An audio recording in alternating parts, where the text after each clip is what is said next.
ఈ పీఠానికి అధిపతులలో 6వ అధిపతిగా ఉన్నటువంటి వారు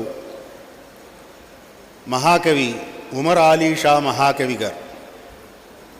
వారు తిరుపతి వెంకట కవులకు సమకాలికులు. తిరుపతి వెంకట కవులు అంటే మీకు చాలామందికి వారి పద్యాలు తెలుసు కానీ వారి పేరు తెలిసి ఉండదు. చెల్లియో చెల్లకో తమకు చేసిన ఎగ్గులు సైచిరందరున్, ఈ పద్యం వినని తెలుగువాడు ఉండడు. అలాంటి గొప్ప పద్యాలు రాసినటువంటి మహానుభావులు, జంట కవులు, శతావధానాలు అష్టావధానాలు చేసినవారు, అనేక కావ్యాలు రాసినవారు తిరుపతి వెంకట కవులు. వారి కాలంలో వారికి సమవుజ్జీగా నిలబడి తాను కూడా మహాకవి అనే సార్థక బిరుదాన్ని వహించినటువంటి మహానుభావుడు ఉమర్ అలీ షా గారు, 6వ పీఠాధిపతి.